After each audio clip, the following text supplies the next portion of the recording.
দুর্বল ব্যাংকগুলোর ব্যাপারে কি ভাবছে বাংলাদেশ ব্যাংক? বাংলাদেশ ব্যাংকের দেয়া বিশেষ সুবিধায় দুর্বল ব্যাংকগুলোতে চলমান তারল্য সংকট চলতি মাসেই অনেকটা কমে যাবে বলে মনে করছেন খাত সংশ্লিষ্টরা। এতদিন দুর্বল ব্যাংকগুলোকে টাকা ছাপিয়ে ধার দিয়ে টিকিয়ে রাখা হলেও আদতে এসব ব্যাংকের কোনো উন্নতি হয়নি। তাই বাংলাদেশ ব্যাংকের বর্তমান গভর্নর জানিয়েছেন, টাকা ছাপিয়ে ধার দিয়ে আর কোনো ব্যাংককে তারল্য সহায়তা দেয়া হবে না। এদিকে তারল্য সহায়তা না পাওয়ায় আগস্টের মাঝামাঝি থেকেই দুর্বল ব্যাংকগুলো নগদ অর্থাভাবে ভুগতে শুরু করে। সরেজমিনে খোঁজ নিয়ে জানা যায়, ফার্স্ট সিকিউরিটি ইসলামী ব্যাংক বা সোশ্যাল ইসলামী ব্যাংকের মতো দুর্বল ব্যাংকগুলোতে 5,000 টাকার চেক ভাঙাতেও গ্রাহকদের হিমশিম খেতে হচ্ছে। একদিকে নিজের আমানতের টাকা তুলতে না পারায় গ্রাহকদের মধ্যে অস্থিরতা তৈরি হচ্ছে, অন্যদিকে তারল্য সহায়তা না পেয়ে দুর্বল এসব ব্যাংকের প্রতিদিনকার কার্যক্রমে এক রকমের ধস নেমেছে।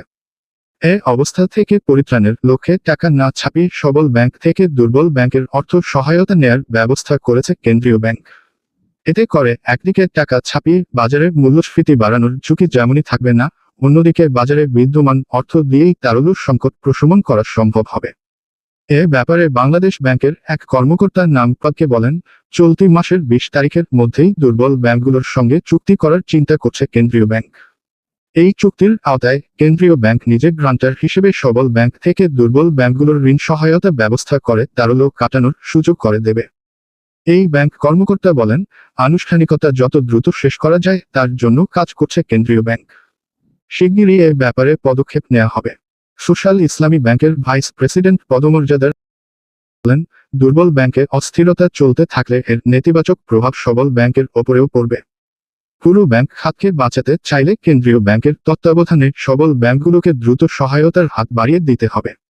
কেন্দ্রীয় ব্যাংকের থেকে শরিয়াভিত্তিক এসব দুর্বল ব্যাংক কোনো আশ্বাস পেয়েছে কিনা জানতে চাইলে কর্মকর্তা বলেন, 20 সেপ্টেম্বরের মধ্যেই দুর্বল কিছু ব্যাংকের সঙ্গে তারল্য সহায়তা প্রশমনে চুক্তি করার কথা আছে বাংলাদেশ ব্যাংকের।